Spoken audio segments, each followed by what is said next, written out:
Condition after he was accidentally run over in Kyogle. Lucy Langtry has been following the story today.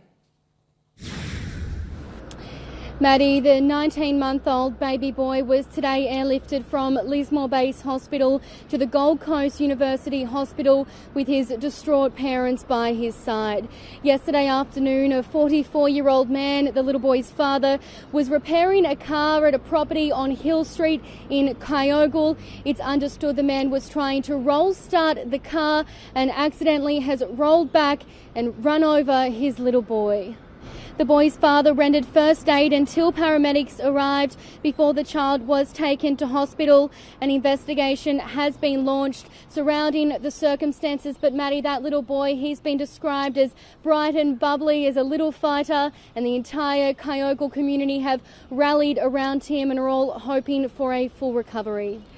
Lucy Langtry there in Lismore. Have been closed after a teenage surfer was attacked by a great white shark at Lighthouse Beach. Quick-thinking mates helped save his life, helping the local boy to shore. They used a leg rope to stop the bleeding. Jet skis hit the water and helicopters hover metres above, searching for a shark that attacked teenager Cooper Allen. The 17-year-old was enjoying his first day of school holidays, surfing with two friends at Lighthouse Beach, when a shark attacked from behind. He was bitten high on his right thigh. I could hear some screams from three young surfers that were in the water, probably 20, 30 feet away from me. Nadia Elliott-Burgess witnessed the attack at 9 a.m. while on her morning walk. She called 000 and watched as Cooper's mates helped him paddle back to shore. During that 5 minutes while I was on the phone, some older surfers came out of the water.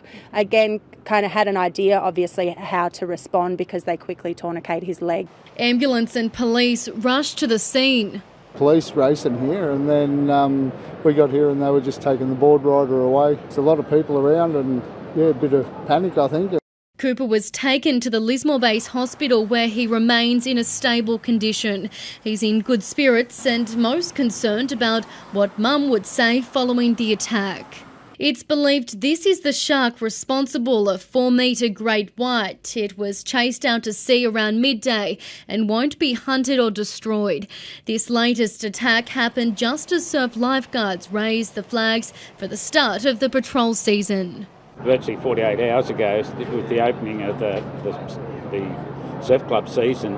Ballina has long been considered a shark danger zone. Tadashi Nakahara died after being attacked at Shelley Beach last February. Matt Lee survived a shark attack at Lighthouse Beach last July.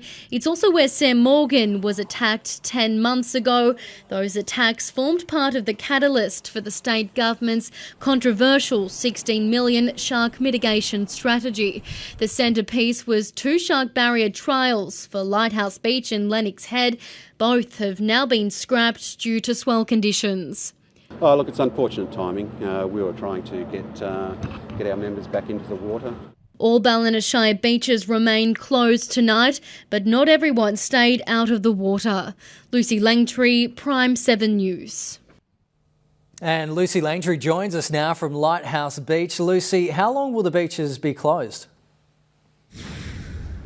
Well, Kenny, it's mandatory that for 24 hours after an attack, the beaches remain closed. So police and surf lifesavers, they'll return to the beach here tomorrow and assess whether or not that period is extended. But this has been a big concern for locals who are really wanting to present Ballina as a safe vacation spot over summer. Many just aren't satisfied with existing protection measures in place. Today, the mayor called for shark sirens to be installed. Some locals want more aerial surveillance, while others say we should give the shark barrier another go. All of these options, I'm sure, will be discussed in more detail over the coming days. Kenny?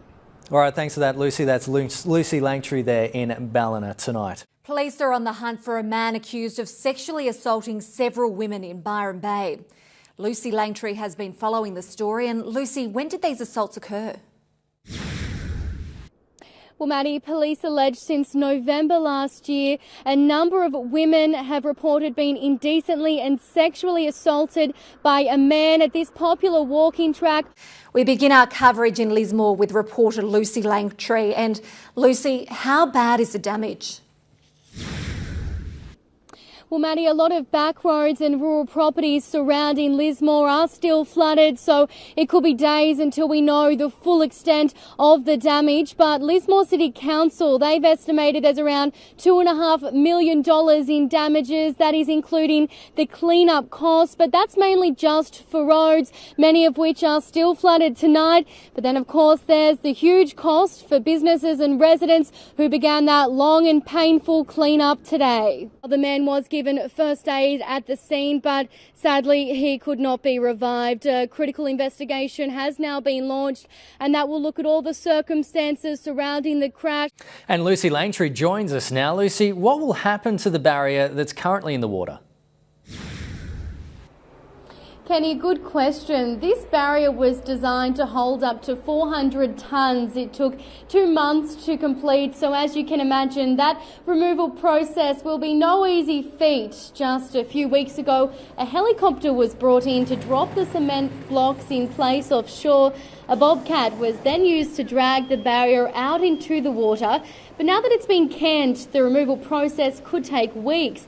We are assured the beach will return to its original condition. But as for the barrier itself, well, whether it ends up as scrap material or can be installed at another beach with much calmer conditions, that all remains to be seen. Kenny? Good to chat to you, Lucy. That's Lucy Langtry there.